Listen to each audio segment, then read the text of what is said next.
Yeah. I want to start this video off with a real quick theater of the mind exercise, just really quick. I want you to imagine a world where you need to work for multiple years on a project as part of a team. You're working towards a successful product that's going to get released. It gets released, and guess what? It sells like gangbusters.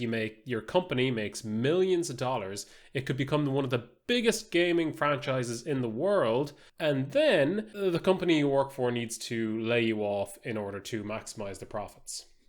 Oh, damn it, you don't need to imagine that. That's the real world. So, needless to say, in this video, I want to talk about game developers and just how raw a deal game developers seem to get. You know, if you're following gaming news of any kind, there's a lot of layoffs this year between Bungie, Epic Games, Free Radical just closed. There's a full list on GameIndustry.biz that I'll link to below, but basically over 6,000 jobs have been lost in 2023 alone in the game industry, which is really bizarre because 2023 has been a really good year for games. And I think that the recent Game Awards really highlighted something to me, and it's a question that I kind of find myself asking more and more in relation to the game industry, which is, why would you want to become a game developer? My question more so relates to the future of the games industry in terms of the availability of future developers, because there are so many articles about game developers just getting raw dogged over like everything in the game industry.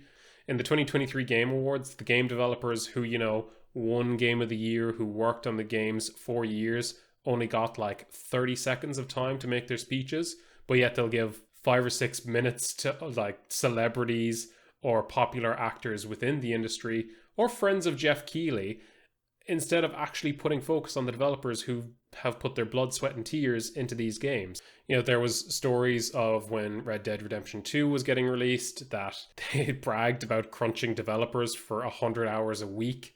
Ridiculous. Insomniac Studios just got hacked and they got a load of their documents leaked, so some of the developers in that company, they just got doxxed. And I think possibly the worst part of it is your position is typically viewed as a revolving door, because there are so many people who are just happy to work in the games industry, or they're so eager to get their foot on the first step of the ladder that they're just willing to be crunched and to accept terrible conditions. Activision recently laid off 800 jobs and their CEO got a massive bonus because he trimmed the fat and he increased the budget. He made the numbers look good. You're just a number on a page that's going to be manipulated by the finance people for the big wigs to look better. And this doesn't extend to just management within the companies. This also extends to the people who play the games.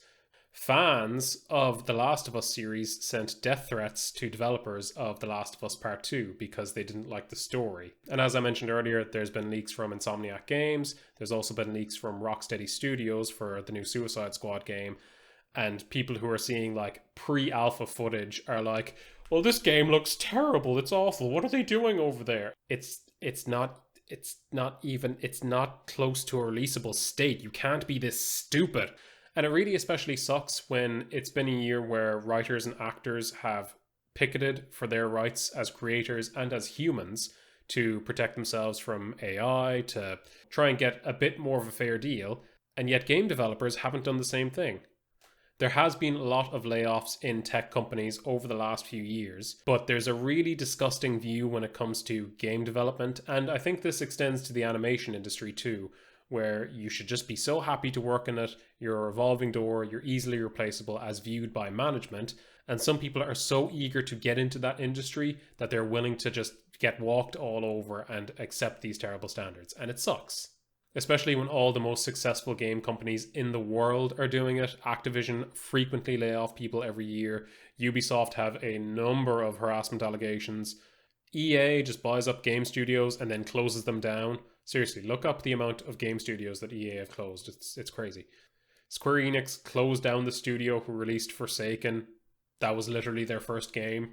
The overall gist of what I'm trying to say here is game developers really need to unionize, because it's just ridiculous like how much abuse and just crap that they get handed. And there are changes being made on similar levels. I mean, there are animators within Disney that just unionized. If animation studios can do it, why can't game developers? Just because you love games and really want to work on them doesn't mean that you need to accept crappy standards in the workplace and have a fear of once you release a game that your job is just going to disappear into the ether because Bobby Kotick wants to make a few extra $1 million.